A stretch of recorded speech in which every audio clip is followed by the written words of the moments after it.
Bonjour, je m'appelle Federico D'Ambrosio, je suis chef opérateur de films, de fiction et de documentaires. J'ai réalisé 2 documentaires. Je pense que l'éclairage est correct, on peut y aller.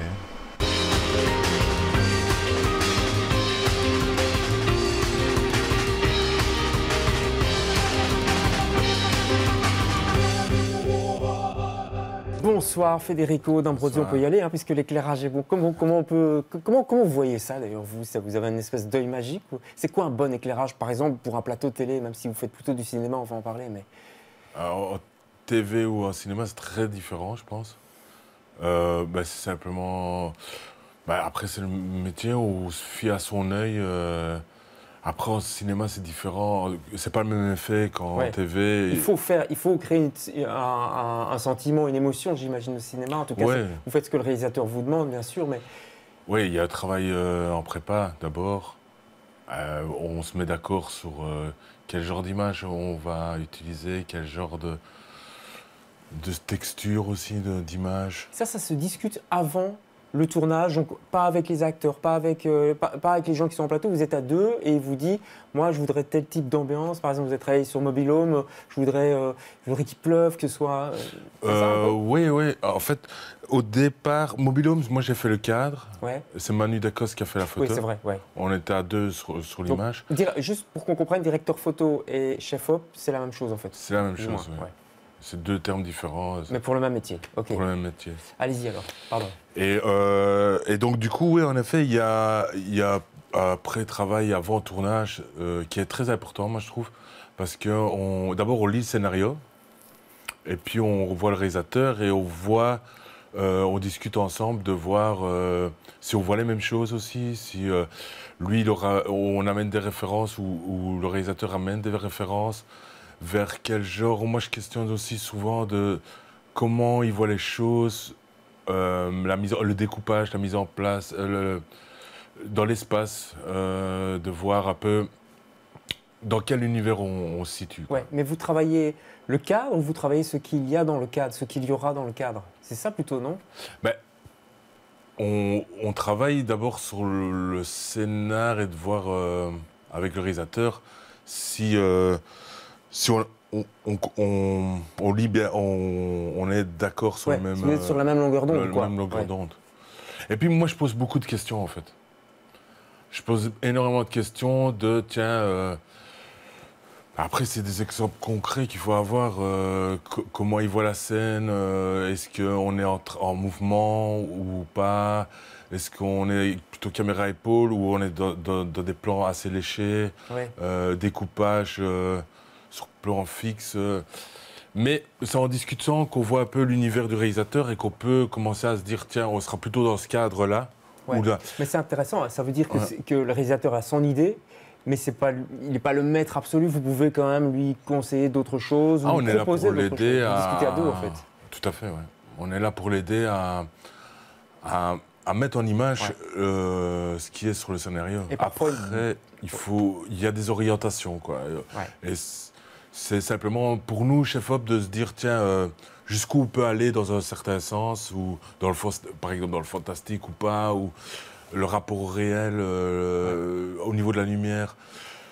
On questionne énormément de choses, mais qui sont de l'ordre de la perception. Après, c'est juste, il faut bien se mettre d'accord au départ vers où on va, pour pas avoir de surprise aussi au tournage et d'aussi orienter le réalisateur pour aller.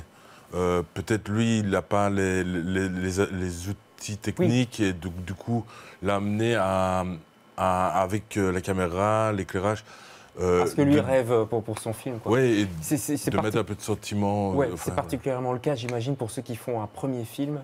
C'est bien aussi d'avoir un chef-op qui a un petit peu d'expérience derrière. C'est le cas d'ailleurs de Farah Sen qui avait sorti son premier film, je crois, en 2015. On en avait parlé ici, entre autres, avec Bruno Solo. On va regarder la bande-annonce, comme ça on va voir un petit peu l'ambiance que vous lui avez proposée, que vous avez travaillé ensemble avec Farah Sen sur le film Être. Bande-annonce. C'est pourquoi les gens nous détestent. Vas-y, dis-moi. Parce qu'ils ont l'impression qu'on les enfonce un peu plus dans leur merde. Puis qu'on les déteste aussi, du coup. T'avais peur, papa? C'est quoi comme maladie? La tristesse. Je supporte plus de voir ce mur de béton chaque matin. On a tous des rêves et qui les réalisent. Ouais, c'est Momo. Je suis marié, tu sais. On a un petit en route. Tu peux plus te contenter d'être garagiste. On fait rien comme une famille. Je veux bien croire que ça doit pas être facile pour toi. Tu crois savoir ce que je ressens alors que t'es même pas ma mère. Je deviens dingue ici. Je suis le fils du boulanger destiné à reprendre affaire familiale. Ça fait rêver, hein? Bah casse-toi alors. C'est quoi la prochaine étape du voyage? Là où j'ai toujours rêvé de vivre. Faut plus que tu sois triste. Papa aussi, il est devenu triste. On rigolait bien avant. Tiens, t'as 10 000. C'est fini ces conneries. Faut qu'on est ensemble, hein, c'est le plus important. C'est marrant, j'ai l'impression qu'on se connaît depuis toujours. Tu es une survivante. Tu viens vivre avec moi? Tout ira bien. Tout ira bien. T'as pas peur de partir à l'autre bout du monde? Si on fait pas quand on est jeune et libre, on fera quand? Voilà, c'était le très beau film hein, de Farassen, premier film Être, avec une, vous l'avez vu, une production franco-belge autour de Bruno Solo. Il y a d'ailleurs pas mal de visages d'acteurs belges, acteurs et actrices belges qu'on connaît bien ici. Comment ça se passe? Comment on vient vous chercher? Est-ce que vous êtes sur une liste de chefs-op disponibles, comme pour les acteurs? Bon, il n'y a pas de casting évidemment, mais ou alors c'est le bouche à oreille. Par exemple, dans ce cas-ci, comment il vous Dans ce vous cas-ci, chercher? je me souviens, je pense que c'est Alain Marcoun qui Oui, devait le faire. Qui est le chef-op des Frères Dardenne. Ouais. Ouais. Qui savait pas le faire et qui a donné mon nom, je pense. D'accord. Et puis ils m'ont appelé, puis on s'est rencontrés avec le producteur et Farassen. Et très vite, ça a été, on a démarré sur la prépa. C'est un milieu où vous êtes beaucoup sur le marché des Oui, chefs-op? quand même, de plus en plus, je Ouais. pense. Ouais. De plus en plus? Oui, je pense. Vu qu'on est maintenant avec le numérique, il y a plein de choses qui sont aussi différentes, je pense. Ouais. Est-ce qu'il y a des études pour ça, Federico? Oui, il y a des écoles. Oui, mais on apprend vraiment la direction de la photographie, par exemple à l'INSAS, à l'IAD, à Oui, la on RACI? apprend, oui, tout à fait. On apprend les bases. Oui, on apprend. En sortant, on n'est pas chef-op, ça c'est sûr. C'est vraiment l'expérience, d'après ce Oui, que vous nous c'est dites. ça. Hein. Oui, et puis, mais on peut essayer des choses, on peut être confronté, l'école, ça nous permet d'essayer des choses, et puis on n'est pas on n'est pas dans un plan de travail où on doit. Il n'y a pas le stress de la production qui attend un voilà, c'est résultat ça, tout on de n'est suite. pas vraiment là. Vous pouvez vous tester un peu, quoi. Oui, c'est ça, on peut essayer des choses. C'est le moment d'essayer, c'est vraiment l'école, je trouve. Ouais. Pourquoi vous faites ce métier, vous? Oh, c'est une longue histoire, ça. Il nous reste 3 minutes. Hein. Ah, ouf. Bah, c'est vrai, c'est venu comment? Ah, comment c'est venu? Alors, moi, j'ai fait des études. À un moment donné, j'ai été à l'IPES de Seraing. À Seraing, ouais. Ouais. Et je faisais de l'électromécanique. Électromécanique. Donc pas du tout dans le secteur Non. artistique. Il y a un moment donné, vous avez sauté le pas alors. Oui, et puis en fait, c'était pas, voilà, les études, c'était pas encore.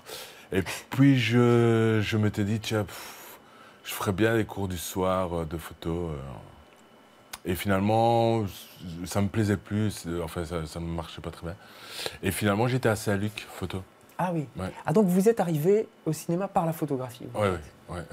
Et puis là, la première année, j'ai eu Christine Plénus.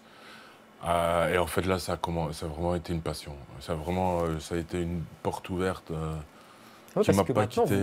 vous faites partie des noms qu'on entend quand on cite des chefs-op en Belgique. Donc il y a. Mais au départ, j'ai commencé. Ouais, moi, c'est vraiment la photo, Henri Cartier-Bresson, toute cette école-là. Oui, c'est vraiment. Ça m'a ouvert. Et après, c'est vraiment quelque chose qui m'a pas quitté. Après avoir fait la photo, je me suis dit, tiens, j'aimerais bien aller plus loin, le mouvement. Et puis j'étais pas. En dernière photo, j'ai commencé à être passionné de cinéma parce que j'allais voir. J'allais au cours de communication à l'université pour voir les cours de cinéma. Ah oui. Donc Et donc là, certains films, et puis après, c'est parti.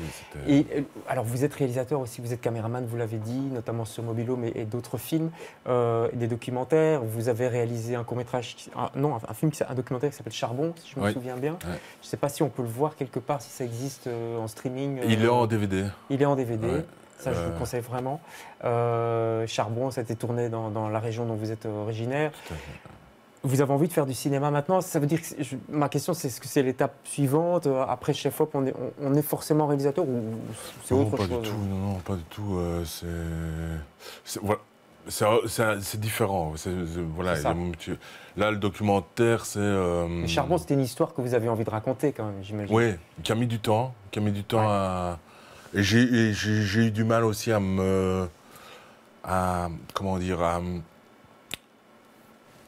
mettre au poste de réalisation, à vraiment me dire, tiens, ça y est, je dois y aller là. Voilà, c'était un essai. Au départ, c'était un essai en me disant, tiens, il y avait des choses qui me tenaient à cœur, que je me dis, tiens, on est dans une période de transition par rapport à mon nono, à mon grand-père, toute cette première génération qui avait migré après-guerre. D'Italie, dans la région de Liège, ouais. Oui, c'est ça. Et donc, j'avais l'impression que quelque chose disparaissait, qui n'allait plus être là, et en même temps, la troisième génération qui était face à une réalité différente, économique différente.